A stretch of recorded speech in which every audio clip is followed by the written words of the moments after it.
Yes, and what can I do for you? ¡Siempre viva! ¡Live forever!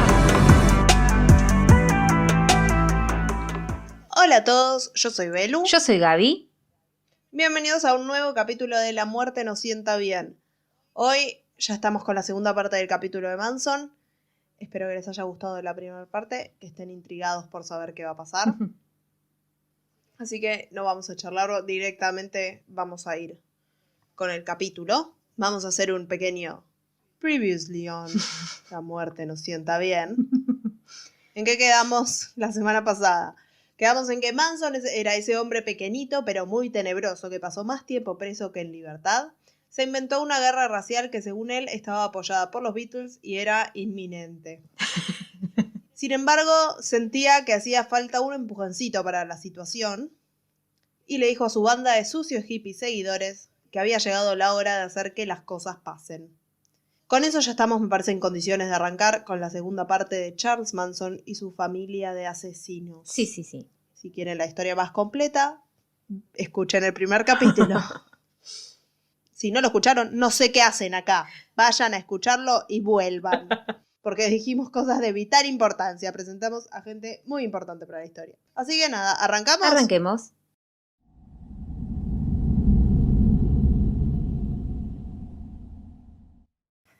El 25 de julio de 1969, Manson mandó a uno de los miembros de la familia, Bobby Soleil, con Mary Brunner y Susan Atkins a la casa de un conocido que se llamaba Gary Hinman, para convencerlo de que les diera el dinero que Manson pensó que Hinman había heredado.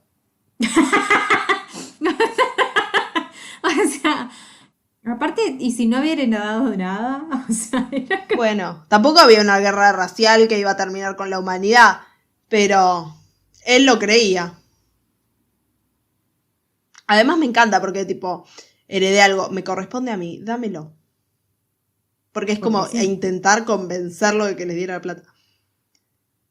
Los tres mantuvieron como rehén a este hombre durante 2 días. Bien. Porque no cooperaba. El señor... Y no. El señor en realidad lo que les decía es que yo no heredé nada, no es que no cooperaba.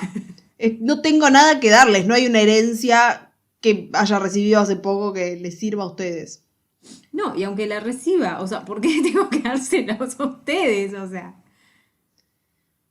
Durante este tiempo, Manson apareció con una espada y lo amenazó. Lo amenazó primero como con cortarle la oreja, tipo, te corto la oreja, dame la plata. No sirvió, siguió sin cooperar, principalmente porque no había una herencia que darles. Porque no había una oreja. Principalmente porque era un hombre sin orejas. Después de esto, Soleil se hincha los huevos y apuñala a Hinman hasta matarlo. Bien, Supuestamente sí. siguiendo las instrucciones de Manson, no es que disparó de la nada como ¡ay! ¡Chin, chin, chin, chin! No, Ponele. Manson le dijo como mátalo. No me quiere dar la herencia que no existe, mátalo. Antes de dejar la casa, Soleil o una de las mujeres, no se sabe bien cuál, estoy casi segura por cómo se dan después las cosas que debió ser Susan Atkins, escribe con la sangre de Hinman en la pared cerdito político. Sí. Y dibuja una pata de pantera, un símbolo de los Pantera Negras, porque lo que querían ellos es que se los culpe justamente a los Claro. Pantera Negra para avanzar con esta guerra de la que veníamos hablando. Bobby Soleil fue arrestado el 6 de agosto de 1969 después de que lo agarraran manejando el auto de Hinman. O sea, sos bien vivo, bien Sí, sí. vivo. No le alcanzó con manejar el auto del muerto. Tenía con él el arma homicida escondida dentro del auto. Brillantes mentes del pasado. 2 días después, Manson le dijo a los miembros de la familia en Spahn Ranch: llegó Helter Skelter. La apocalipsis existe y hoy empieza, nada más. En su cabeza, como todo lo que pasa que se arma siempre en su cabeza, creó un plan para que arranque por fin esta guerra, que era básicamente matar a muchas personas blancas y culpar a las personas negras. En la noche del 8 de agosto, Manson le ordenó a Tex que llevara a Susan Atkins, Linda Kasabian y Patricia Krenwinkel a esa casa donde solía vivir Terry Melcher, y destruyera totalmente a todos en ella, que lo haga de la manera más espantosa posible. Le dijo a las mujeres que hicieran todo lo que Tex les diga. Terry Melcher, que era un productor musical, lo había ido a ver en un momento a Charlie, como que lo dejó plantado varias veces y después también lo fue a ver y no se interesó demasiado en su música, no le parecía poner un peso para volverlo una estrella porque músico mediocre. Vivía en esa casa, pero como la alquilaba, en algún momento se le venció el contrato y se mudó. Y los ocupantes actuales del lugar eran la actriz de cine Sharon Tate, que era esposa del director Roman Polanski, que estaba también embarazada de 8 meses y medio. Ujú. En el lugar también estaba su amigo y expareja, Jay Sebring, que era un estilista muy famoso de esa época. Ujú, sí.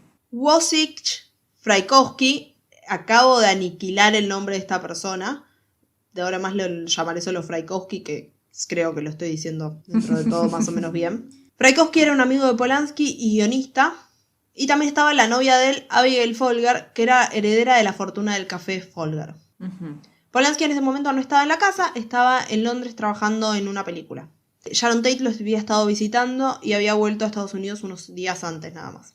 Cuando el equipo llegó a la entrada de la propiedad en Cielo Drive, Tex se subió a un poste de teléfono cerca de la puerta y cortó la línea telefónica. Era alrededor de la medianoche. Definitivamente no era la primera vez que Charlie había ido a esta casa, ya había ido varias veces. Pero sí sé que tampoco era la primera vez que Tex había ido a esta casa. Como que ya había ido y había como visto un poco El lugar y el todo. lugar. Sí, había hecho como un reconocimiento. Dieron marcha atrás con su auto hasta la base de la colina que te llevaba hasta la casa. Estacionaron ahí y caminaron a la casa. Pensando que la puerta podía estar electrificada o equipada con algún tipo de alarma, treparon por un terraplén lleno de plantas a su derecha y cayeron al suelo. En ese momento vieron acercarse un auto desde adentro de la propiedad.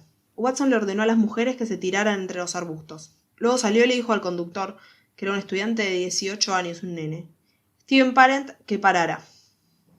Mientras Watson apuntaba con un revólver calibre 22 a Parent, el joven asustado le rogó que no lo lastimara, que él no iba a decir nada.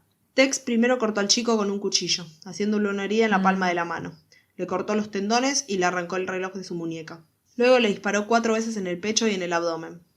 Steven Parent estaba visitando a William Garretson, un joven contratado por Ruby Altobelli, el dueño de la casa, Sí. para que cuidara la casa de huéspedes mientras él estaba de viaje. Mm. Pero bueno, después de matarlo, Tex le ordenó a las mujeres que ayudaran a empujar el automóvil más arriba por el camino de entrada. Pasaron por el jardín delantero. Linda Kasabian se puso a buscar una ventana abierta de la casa principal y Tex cortó la persiana con uno de los cuchillos y le dijo a Kasabian que se quedara junto a la puerta, haciendo de campana, y los demás entraron.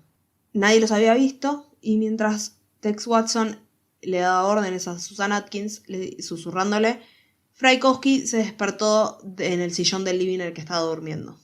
Tex le dio una patada en la cabeza. Frykowski le preguntó quién era y qué hacía ahí.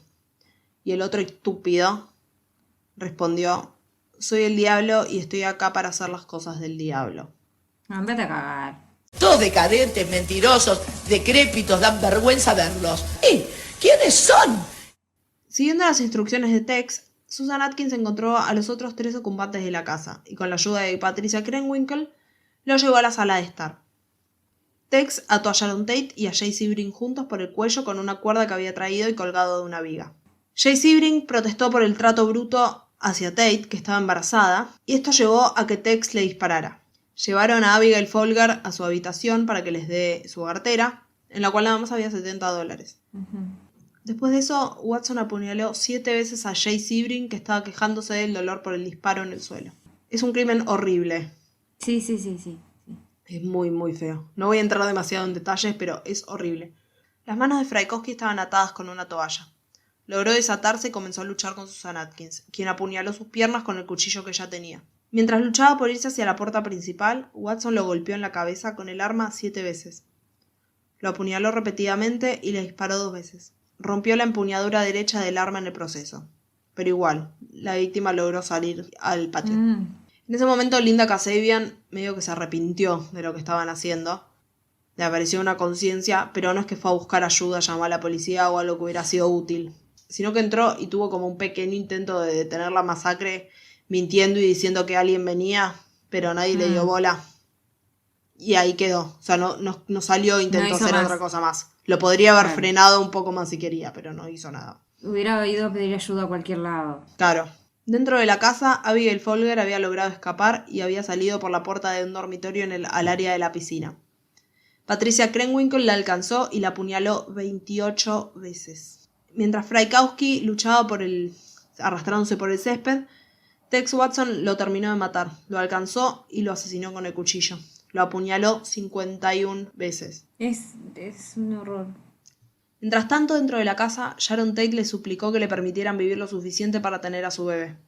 E incluso se ofreció como rehén en un intento por salvar la vida del hijo por nacer. Les dijo que ella se iba a ir con ellos y que dejaran nacer al bebé y que después si querían la mataran.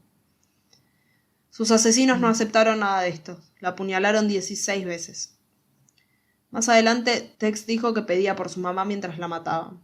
Ay. Todo esto se sabe además porque ellos lo contaron.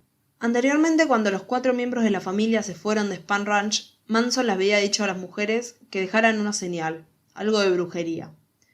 Entonces ellas agarraron y usaron la toalla con la que habían atado las manos de Frykowski, y Susan Atkins escribió cerdo en la puerta principal de la casa con la sangre de Sharon Tate, como habían hecho el asesinato anterior. Cuando volvían, los asesinos se sacaron la ropa ensangrentada y la tiraron en la colina junto a los cuchillos que usaron para matar a todos. Los tiraron ahí a un costado del camino. Más adelante, en una confesión a sus compañeras de celda, Susan Atkins diría que fue ella la que mató a Sharon Tate. Y no lo dijo arrepentida, lo dijo como No, sí, me imagino. orgullosa. En declaraciones posteriores a su abogado, al fiscal Vincent Bugliosi y ante un gran jurado, dijo que Tate había sido apuñalada por Tex Watson. En su autobiografía, Tex dijo que apuñaló a Tate y que Atkins nunca la tocó.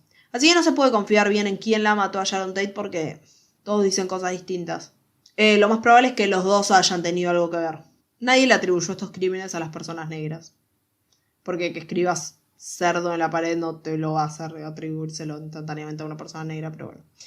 Nada indicaba que hubiera sido una persona negra, como no fueron suficientemente claros en sus mensajes de mentira como para que fácilmente se lo atribuyan a otra persona.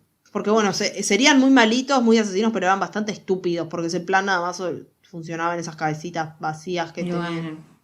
Pero bueno. La noche siguiente, 6 miembros de la familia, Leslie Van Houten, Steve Clem Grohan y los 4 miembros que habían estado la noche anterior, salieron siguiendo las instrucciones de Charlie Manson, que estaba enojado porque las cosas no estaban saliendo como él quería. Charlie esta vez acompañó a los 6 integrantes de la familia para mostrarles cómo se hacen las cosas. A mí me suena igual que él ahí fue, porque como que el otro estúpido Tex estaba como, ay, matamos a este y yo lideré esto y acá Puede para ser, mí sí. va como para el líder soy yo, ¿viste? Pero no me voy a manchar las manos. Exacto. Después de unas horas de viaje, Manson le dio a Linda Kasabian instrucciones que llevaron al grupo al 3301 Waverly Drive. Esta era la casa del ejecutivo de supermercados Lino LaBianca y su esposa Rosemary, copropietaria de un local de ropa. La casa estaba ubicada en el barrio de Los Feliz de Los Ángeles. Estaban al lado de una casa en la que los miembros de Manson y su familia habían asistido a una fiesta el año anterior. Ok. Según Susan Atkins y Linda Kasabian, Manson fue a la casa y un rato después volvió para decir que había atado a los ocupantes del lugar. Luego mandó a Tex con Patricia Krenwinkel y Leslie Van Houten. Sin embargo, en su autobiografía, Tex dijo que Manson volvió para llevarlo a él a la casa, que después le señaló a un hombre dormido atrás de la ventana y los dos entraron por la puerta trasera. Y como lo cuenta Watson, Manson despertó a Lino LaBianca del sillón a punta de pistola e hizo que Tex le atara las manos. No es que fue él, ató y volvió. Igual ahí es como yo hice esto, no vos Sí. esto, yo no. Después de que Rosemary LaBianca fuera llevada al living desde el dormitorio, Tex siguió las instrucciones de Manson de cubrir la cabeza de la pareja con fundas de almohada. Los ató en su lugar con los cables de una lámpara. Ahí Manson se va y manda a Patricia Krenwinkel y Leslie Van Houten a la casa con instrucciones de que mataran a la pareja. Antes de dejar Spahn Ranch, Tex se había quejado por las armas de la noche anterior, que no eran lo suficientemente fuertes. Ahora mandó a las mujeres de la cocina al dormitorio al que habían llevado de nuevo a Rosemary LaBianca. Se dirigió al living y comenzó a apuñalar a Lino LaBianca. La primera puñalada fue en la garganta del hombre. Tex empieza a escuchar una pelea en el dormitorio y cuando va descubre que estaba la señora LaBianca como arrinconando a las otras 2 estúpidas con un cuchillo. Y balanceaba la lámpara atada a su cuello. Bien, señora LaBianca. Sí. Aplauso para usted. Las hubiera apuñalado. Sí. Tex la empieza a apuñalar y la somete de esta manera. Y ahí vuelve al living y reanuda el ataque a Lino, a quien apuñaló 12 veces más. Después grabó la palabra guerra en el abdomen del hombre con el cuchillo. Al volver al dormitorio, Watson encontró a Patricia Krenwinkel apuñalando a Rosemary LaBianca con un cuchillo de la cocina. Siguiendo las instrucciones que le había dado Charlie de asegurarse de que cada una de las mujeres desempeñara un papel, Watson le dijo a Leslie Van Houten que también apuñalara a la señora LaBianca. Ella al principio no quería, pero le dijo como tenés que hacerlo, todos tenemos que hacer algo acá. Y ahí ella lo hace y la apuñaló aproximadamente 16 veces en la espalda y las nalgas. En el juicio, Leslie afirmaría con incertidumbre que Rosemary LaBianca ya estaba muerta cuando la apuñaló, que ella no la mató. La evidencia sí muestra que muchas de las 41 puñaladas que tenía la señora LaBianca habían sido infligidas post-mortem. El tema es que no podemos decir quién hizo qué. Mientras Watson limpiaba el cuchillo y se duchaba, porque sí, se ducharon en la casa en la que acaban de matar a 2 personas, Patricia Krenwinkel escribió muerte a los cerdos en las paredes y Helter Skelter en la puerta de la heladera. Todo con sangre LaBianca. Le hizo al lino LaBianca 14 heridas punzantes con un tenedor con mango de marfil y 2 puntas que dejó sobresaliendo de su estómago, se lo dejó clavado en la panza. También dejó un cuchillo de carne clavado en la garganta del hombre. Charlie tenía la esperanza de esa noche de cometer un doble crimen y le ordenó a Linda Kasabian que fuera hasta la casa de un actor conocido suyo, que era otro cerdito. Linda se fue con 2 personas más en el auto y dejó a los otros para que volvieran al rancho haciendo dedo. De nuevo, no agarren a nadie haciendo dedo. Kasabian frustró este asesinato tocando a propósito la puerta de un departamento equivocado y despertando a un extraño. Cuando el grupo abandonó el plan de asesinato y se fue, Susan Atkins como que se relajó y no sé, de los nervios que iba fue y se hizo caca en la escalera. Dato de vital importancia. No, del miedo. Del miedo. ¿Pero qué tanto miedo puedes tener si la noche anterior habían cometido un crimen, no quiero decir 10 veces más horrendo, pero como que acá, sí, pero acá como que ahí viene alguien. No sé, para mí le bajó la adrenalina como cuando estás como muy arriba por algo y bajás y tipo te dormís. A ella le bajó la caca. Bueno, ahora vamos a hablar un poquitito sobre la investigación por todos estos crímenes. Los asesinatos en Cielo Drive se habían convertido en la noticia de la que todos hablaban. Además de ser como un crimen muy grande, era de gente de perfil alto, al menos de Sharon Tate. El ama llave de los Polanski, Winifred Chapman, había llegado al trabajo esa mañana y había descubierto la escena del crimen. El 10 de agosto, los detectives del departamento del sheriff del condado de Los Ángeles, que eran los que tenían jurisdicción en el caso Hinman, le informaron a los detectives del departamento de policía de Los Ángeles, el APD, que estaban asignados al caso Tate sobre la escritura sangrienta en la casa Hinman para ver si podían conectar los 2 casos. Pero la primera teoría que se barajaba sobre los asesinatos de Cielo Drive es que había sido una consecuencia de una transacción de drogas que había salido mal. Entonces, el equipo que investigaba lo de Sharon Tate, ¿no?, y compañía, ignoró esto que le había dicho los otros policías y un par de similitudes más entre los crímenes. Las autopsias de Sharon Tate y el resto del grupo, voy a decir como siempre Sharon Tate o el caso Sharon Tate porque son muchos los muertos, si tengo que decir como Sharon Tate y Frykowski y Jay Sebring y bla bla, no termino más. Las autopsias de Sharon Tate y compañía estaban en marcha y los cuerpos de los LaBianca todavía no se habían descubierto. Brevemente estuvo detenido como sospechoso de los asesinatos William Garretson, la persona a la que Steven Parent, que había sido la primera víctima en Cielo Drive, había visitado. Era el hombre que estaba cuidando la casa de huéspedes en la propiedad de los Polanski. Garretson le dijo a la policía que no había visto ni había escuchado nada en la noche del asesinato. Fue puesto en libertad el 11 de agosto de 1969, luego de someterse a un examen de polígrafo que indicó que no había estado involucrado en los crímenes. Igual el polígrafo es como, ahora se sabe que no es muy de confiar, pero bueno, se prestó a una prueba de polígrafo y la pasó.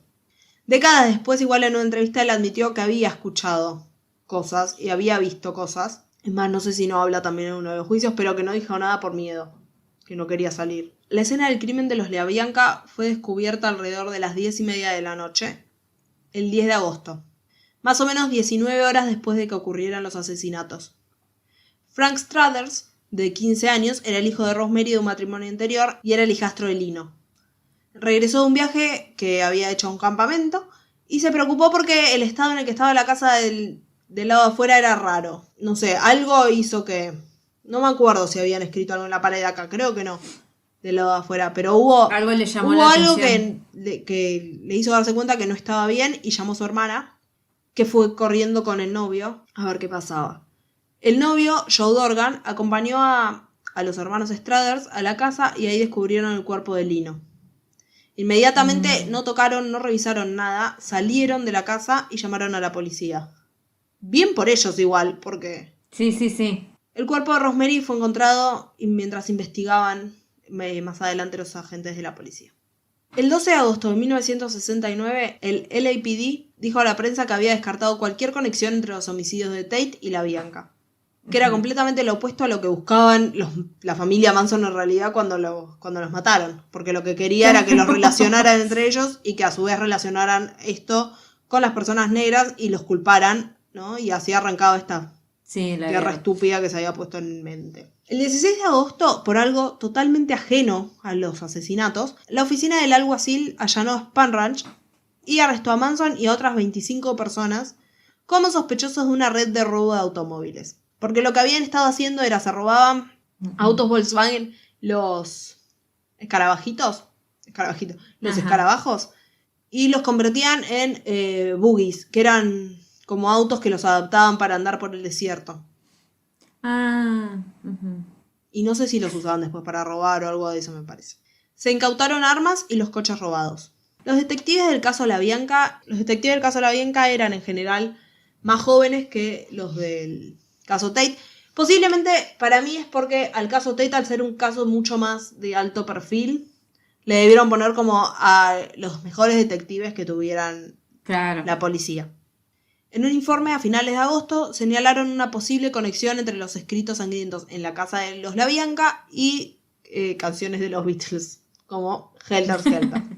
Aún trabajando separado del equipo de detectives del caso Tate, el equipo de los La Bianca preguntó a mediados de octubre sobre posibles delitos similares en la zona. Ahí es que se enteran del caso Hinman. O sea, todo lo que los otros desestimaron, estos como que profundizaron. Capaz los otros estaban medio centrados en esta teoría de trato de drogas que salió mal. Claro. Bueno, estos detectives se enteran del caso Hinman y también ahí se enteran que los detectives de Hinman habían hablado con la novia de Bobby Beausoleil, que se llamaba Kitty Lutzinger. ¿Qué nombres todos tienen? Kitty. También la habían arrestado unos días antes con los demás miembros de la familia Manson, con todo este tema de los autos robados. Y acá es cuando empiezan al fin a hacer conexiones, no tanto entre lo que pasó en Cielo Drive y el caso de los La Bianca, sino principalmente el caso de los La Bianca con la familia Manson.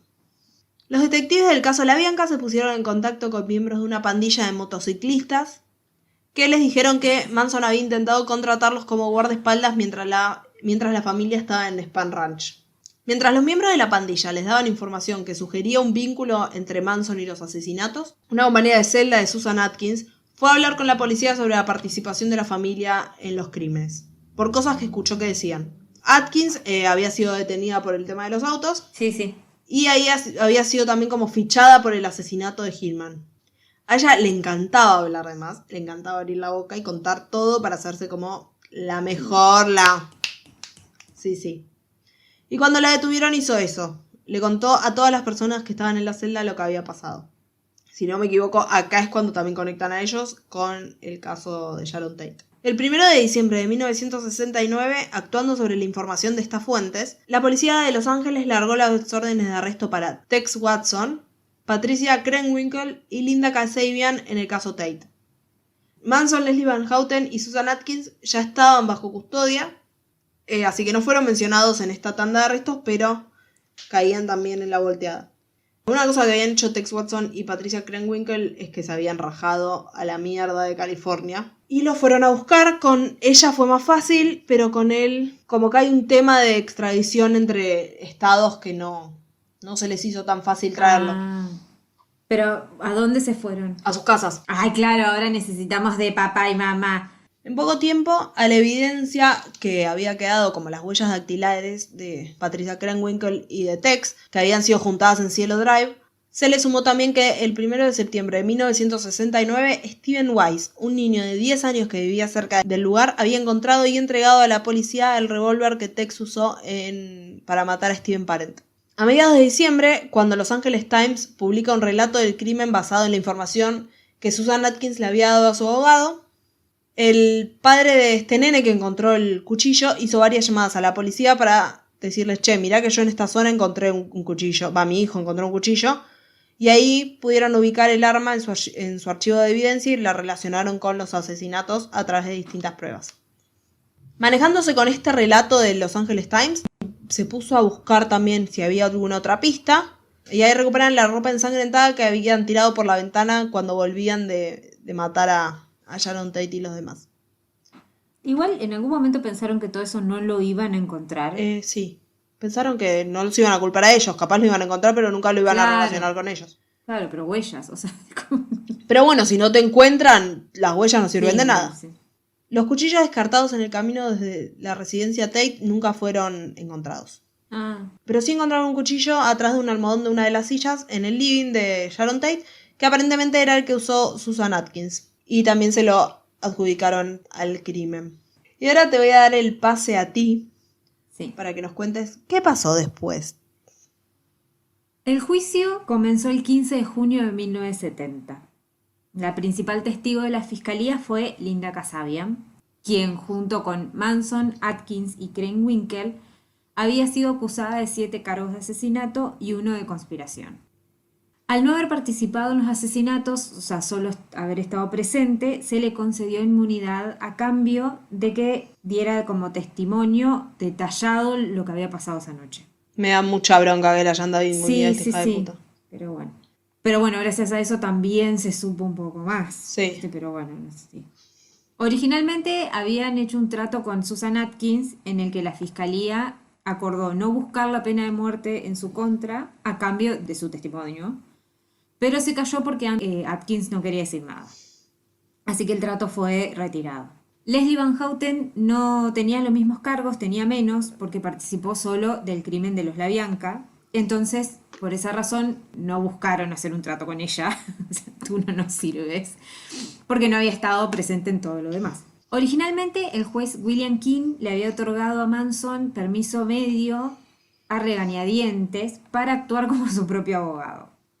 Debido a la conducta de Manson, o sea, incluidas veces que no hacía caso cuando lo callaban y la presentación de emociones previas al juicio extravagantes y sin sentido, el permiso fue retirado antes de que arranque el juicio siquiera. Manson presentó una declaración jurada de prejuicio contra King, quien fue reemplazado por otro juez, el juez Charles Holder. El viernes 24 de julio, el día en el que empezaban a dar sus testimonios, Manson apareció ante el tribunal con una X grabada en la frente. Declaró que se le consideraba inadecuado e incompetente para hablar o defenderse a sí mismo y se había deshecho del establishment. Esta era su forma de rechazar todo lo que viniera por parte de la fiscalía y los jueces, etc. Durante el fin de semana siguiente, las acusadas copiaron la marca de sus propias frentes, al igual que la mayoría de los miembros de la familia que estaban afuera, tipo bancando la parada. Más adelante, la X de Manson finalmente fue reemplazada por una esvástica. O sea, no solo sos un estúpido, sino que es poco original. O sea, no, cállate, ¿viste? No había dicho nada, ¿viste? Bueno, hizo bastante, está bien, se lo merece. Sí. La fiscalía colocó el desencadenamiento de Helter Skelter como el motivo principal. Las referencias sangrientas del White Album de la escena del crimen, cerdo, ascenso, desorden, se relacionaron con el testimonio sobre las predicciones de Manson de que los asesinatos que cometerían los negros al comienzo de Helter Skelter implicarían la escritura de cerdos en las paredes con la sangre de las víctimas. El testimonio de que Manson había dicho llegó el momento de Helter Skelter se complementó con el testimonio de Kasabian de que la noche de los asesinatos de LaBianca, Manson consideró descartar la billetera de Rosemary en la calle de un barrio negro. Creo que eso hubiera sido como más útil, sinceramente, que toda la estupidez o sea, no hubiera sido útil porque hubieran culpado a gente que no iba, ¿no? Nada que ver. Pero les hubiera servido más como para llegar a su cometido que toda la estupidez esta de escribir muerto de los cerdos y dibujar patas de panteras en la pared. Evidencia un poco más dura, al menos. Claro, sí. Durante el juicio, los miembros de la familia que estaban en libertad merodeaban cerca de las entradas y los pasillos del juzgado. Para mantenerlo fuera de la sala del tribunal, la fiscalía los citó como posibles testigos que no podían entrar mientras otros testificaran. El grupo armó una vigilia en la calle, cada uno de los miembros llevaba un cuchillo de caza enfundado que al estar a la vista se portaba legalmente. Cada uno de ellos tenía la X en la frente como Manson. Algunos miembros de la familia intentaron disuadir a los testigos para que no testificaran. Los testigos de la fiscalía, Paul Watkins y John Flynn, fueron amenazados. Watkins sufrió quemaduras graves en un incendio sospechoso en su camioneta. Y la ex miembro de la familia, Barbara Hoyt, que había escuchado a Susan Atkins describiendo los asesinatos de Tate, acompañó a Ruth Ann Moorhouse, otro miembro de la familia, a Hawái. Vamos a Hawái, dale. Sí. Allí, Moorhouse supuestamente le dio una hamburguesa con varias dosis de LSD. Una amiga genial. La drogó hasta la coronilla. Sí. Encontrada tirada en una acera de Honolulu, drogada, Hoyt fue llevada al hospital e hizo todo lo posible para poder ser testigo en el juicio por los asesinatos Tate LaBianca. Porque estaba enojada y quería a todos encerrados. La amo. O sea, antes del incidente de la hamburguesa, ella como que había estado reacia a hablar. La amo porque, le quisieron hacer esto para que no testificara un carajo y ella fue como, no, ahora me dio bronca, ahora es personal. Hoy sí. Hoy sí. Ruth Ann Moorhouse. El 4 de agosto, a pesar de las precauciones tomadas por el tribunal, Manson mostró al jurado una portada de Los Angeles Times, cuyo titular era Manson culpable, Nixon declara. Esta fue una referencia a una declaración hecha el día anterior cuando el presidente de los Estados Unidos, Richard Nixon, condenó lo que vio como una glamorización de Manson por los medios. Los miembros del jurado sostuvieron que el titular no los había influido y al día siguiente las acusadas se pusieron de pie y dijeron al unísono que, a la luz del comentario de Nixon, no tenía sentido continuar con el juicio. El 5 de octubre a Manson se le negó el permiso del tribunal para interrogar a un testigo de cargo a quien los abogados defensores se habían negado a contrainterrogar. Saltando sobre la mesa de la defensa, Manson intentó atacar al juez. Los policías lo tiraron al suelo y lo sacaron de la sala del tribunal con las mujeres acusadas, que posteriormente se habían levantado y habían comenzado a cantar en latín. El 16 de noviembre la fiscalía descansó su caso. 3 días después la defensa sorprendió al tribunal al descansar también, sin llamar a un solo testigo. Gritando su desaprobación, Atkins, Krenwinkel y Van Houten exigieron su derecho a testificar. En las cámaras, las abogadas de las mujeres le dijeron al juez que sus clientes querían testificar que habían planeado y cometido los crímenes y que Manson no había estado involucrado. Al descansar su caso, los abogados defensores habían intentado detener esto. Por ejemplo, el abogado de Van Houten, Ronald Hughes, declaró con vehemencia de que no empujaría a un cliente por la ventana. En opinión del fiscal, fue Manson quien aconsejó a las mujeres, obviamente, que testificaran de esa manera para poder salvarse. Hablando sobre el juicio, en un documental de 1987, Krenwinkel dijo: todo el proceso fue escrito por Charlie. Al día siguiente, Manson testificó y dijo, entre otras cosas, que la música le está diciendo a la juventud que se levante contra el establecimiento. Y él dijo: ¿por qué culparme a mí? Yo no escribí la música. Para ser honesto contigo, dijo también Manson, no recuerdo haber dicho nunca consigue un cuchillo y una muda de ropa y haz lo que dice Tex. Básicamente se estaba lavando las manos.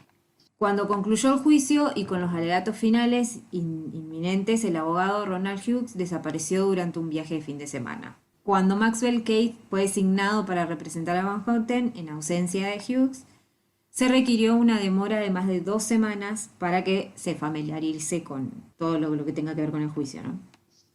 Apenas el juicio se reanudó, justo antes de Navidad, cuando las interrupciones del argumento final de la fiscalía por parte de los acusados llevaron al juez a expulsar a los 4 acusados de la sala del tribunal, dijo que se había vuelto obvio que los acusados habían arreglado entre ellos portarse así y simplemente estaban actuando.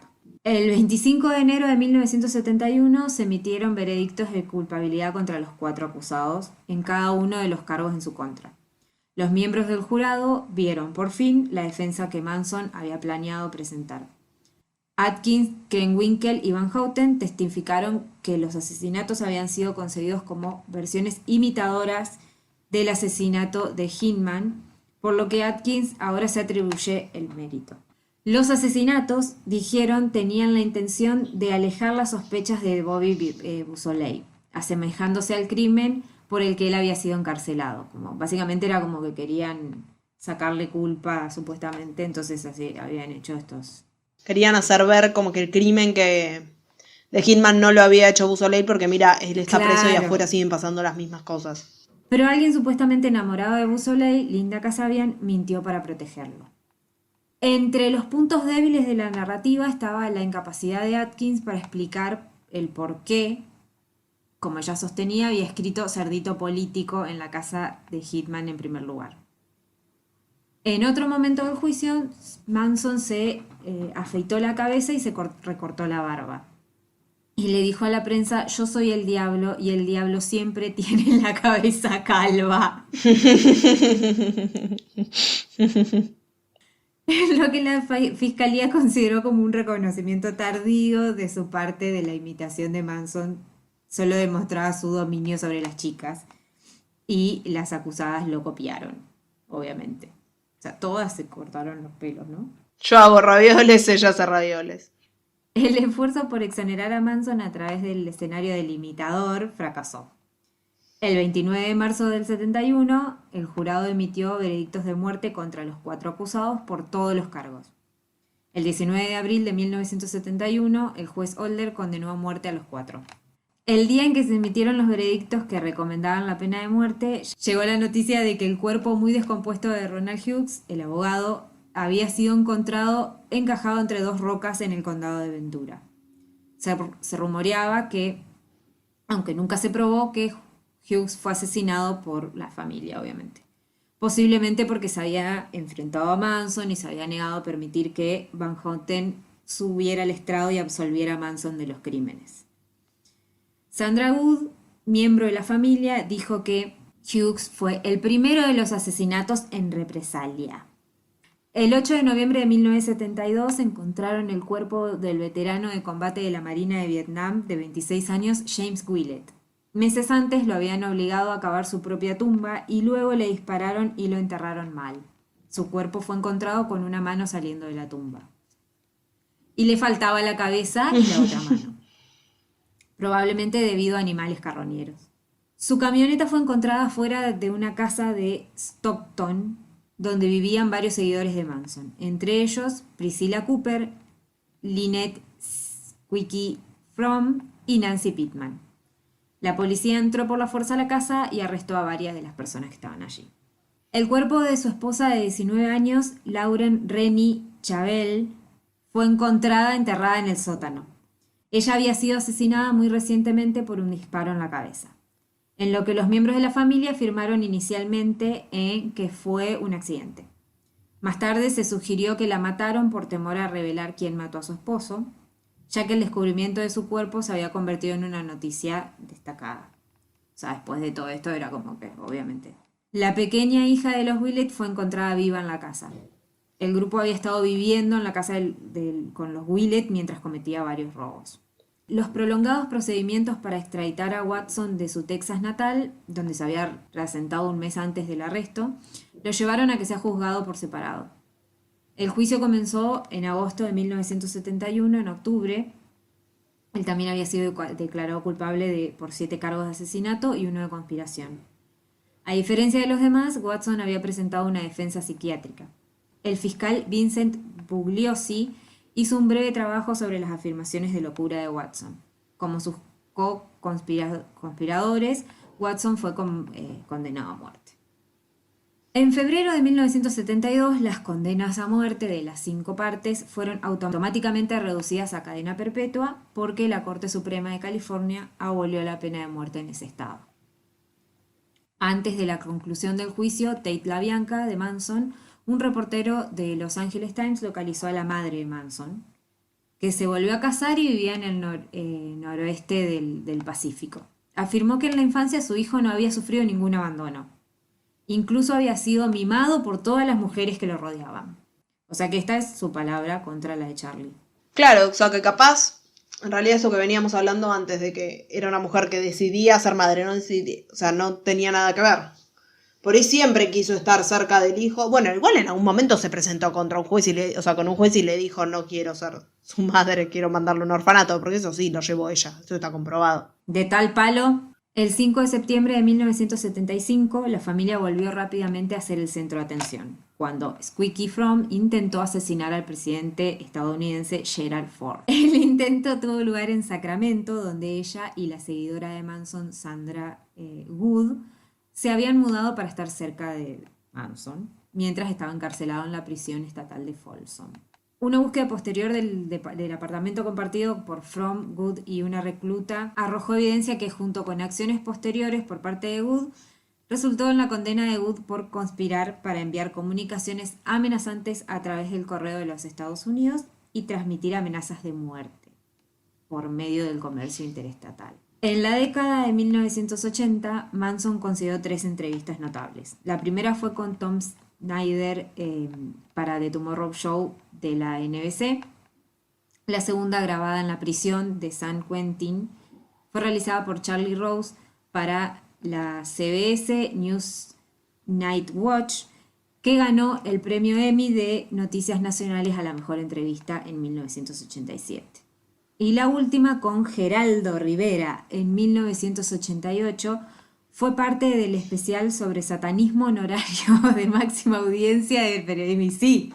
Y sí, pero al menos desde la entrevista de Snyder, la frente de Manson tenía la esvástica en lugar de la X, o sea, tallada durante el juicio. En 1989, Nicholas Schreck realizó una entrevista a Manson recortando la entrevista para material de su documental Charles Manson Superstar. Este fue el primero y se considera uno de los documentales más autorizados y completos sobre el tema. Schreck concluyó que la historia detrás de los asesinatos probablemente era falsa y que un plan admitido por varias de las mujeres en el rancho, entrevistadas después de que concluyó el juicio, involucraba matar a las personas de la casa Tate para liberar a Bobby Beausoleil, según un intento de imitar el asesinato de Gary Hinman. Porque en realidad también un poco toda esta historia de Helter Skelter, no quiero decir que no la inventó, pero la armó el fiscal. Toda esta historia, como la historia oficial que se conoce de la familia Manson, es una historia que armó el fiscal en base a testimonios y pruebas. Ellos en sí en la familia como que dan más esta historia de que lo hicieron para liberar a Bobby Beausoleil de la cárcel. Tiene un poco más de sentido de tratar de hacer algo, parece. Tiene un poco de sentido, pero... Pero eso no es... Pero como ya... No sé, vende más Helter Skelter. Pero a su vez no claro, sé. pero también es como decíamos antes que una de ellas no había podido explicar por qué había escrito lo de cerdo y tampoco, bueno, todo lo que... Claro. Después. Como decíamos recién, la verdad debe Exacto. estar en algún lado entre las dos cosas. Según esto, el uso de escrituras de sangre en las paredes de las residencias Tate y La Bianca fue simplemente una estrategia para hacer parecer que el asesino todavía estaba libre y que Beausoleil no era el culpable de meter algo. Decía que si bien la fiscalía intentó mostrar que Manson ordenó los asesinatos porque estaba molesto con Terry Melcher y creía que Melcher todavía estaba en esa dirección, o sea, en la casa de Sharon Tate, este ciertamente no pudo haber sido el caso, ya que Manson intentó varias veces contactar a Melcher en su nueva oficina, mostrando que sabía bien que Melcher ya no vivía en esa casa. Jack también concluyó que Manson no estaba loco, sino que simplemente actuaba de esa manera por frustración. El 25 de septiembre de 1984, mientras estaba encarcelado en el Centro Médico de California de Vacaville, Manson fue gravemente quemado por un compañero de prisión que le tiró agua ras encima y lo prendió fuego. El otro prisionero, Jan Holmstrom, explicó que Manson se había opuesto a sus cánticos Hare Krishna y que lo había amenazado verbalmente.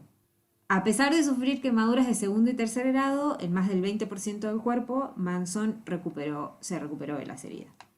En diciembre de 1987, Fromm, que cumplía cadena perpetua por el intento de asesinato, escapó brevemente del campo de prisioneros federal del Alderson en Virginia Occidental. Estaba tratando de comunicarse con Manson, de quien había oído que tenía cáncer de testículo.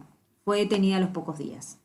Fue puesta en libertad condicional por el Federal Medical Center, Carswell, el 14 de agosto de 2009. En una conversación de 1994 con el fiscal Vincent Bugliosi, Catherine Sher, quien una vez fue seguidora de Manson, declaró que su testimonio había sido una fabricación con la intención de salvar a Manson de la cámara de gas. El testimonio de Sher introdujo la historia del motivo de la imitación, de la que se hizo eco el testimonio de las 3 mujeres acusadas y según la cual los asesinatos de Tate y LaBianca habían sido idea de Linda Kasabian. En un segmento de 1997 del programa de televisión sensacionalista Hard Copy, Sher insinuó que su testimonio se había dado bajo la amenaza de daño físico de Manson. En junio de 1997, un comité disciplinario de la prisión descubrió que Manson había estado traficando con drogas. Ese agosto lo trasladaron de vuelta vuelven a trasladarlo de lugar en lugar, de la prisión estatal de Corcoran a la prisión estatal de Pelican Bay. En una entrevista de 1998 a 1999 en la revista Seconds, Bobby Beausoleil rechazó la opinión de que Manson le ordenó matar a Hitman. Dijo que Manson vino a la casa de Hitman y cortó a Hitman con una espada. En una entrevista de 1981 con la revista Bowie lo negó. O sea, era un sí, no, todo. Beausoleil declaró que cuando leyó sobre los asesinatos de Tate en el periódico, ni siquiera estaba seguro en ese momento. En realidad no tenía idea de quién lo había hecho hasta que el grupo Manson fue arrestado por ello.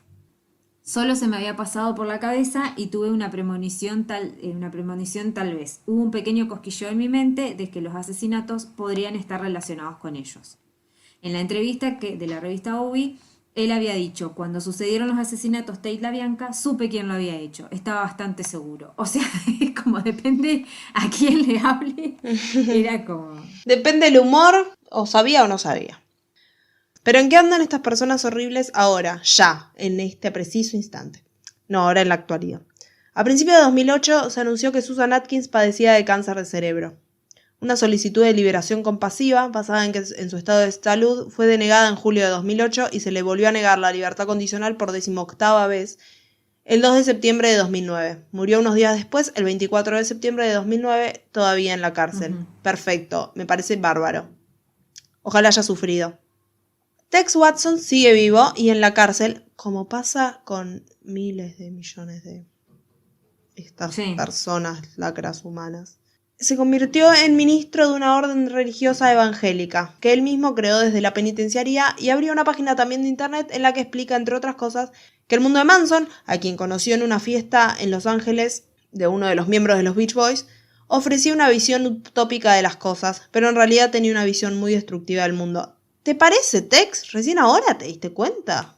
O sea, después de que mataste a personas de más de 50 cuchillazos, ¿te diste cuenta que capaz la visión de él era un poco destructiva? Se casó y tuvo 4 hijos, pero su matrimonio terminó en divorcio. Patricia Krenwinkel sigue presa. Es la mujer que más tiempo lleva presa junto a Leslie Van Houten en el sistema penal de California. Es miembro activo de programas penitenciarios tales como Alcohólicos Anónimos, Narcóticos Anónimos, y junto a estos compromisos ella también ha enseñado a los presos analfabetos a leer y a escribir. Según se informa, Patricia Krenwinkel escribe poesía y música, toca la guitarra, juega en un equipo de voleibol en la cárcel y da clases de baile a las reclusas. Está muy arrepentida de todo. No le creo nada, que se quede ahí, que se pudra en la cárcel. Linda Kasabian está en libertad, se casó y se mudó a otro estado con su marido. Vivieron en una comuna hippie durante un tiempo y luego trabajó de cocinera. Se divorció de Robert, su marido, y más tarde volvió a casarse y tuvo 2 hijos más. Fue detenida por numerosas infracciones de tráfico hasta que sufrió un accidente de coche que la dejó parcialmente incapacitada. Karma. Dio muy poquitas entrevistas y en ellas aparece como una sombra para proteger su anonimato. Leslie Van Houten también está viva, está presa.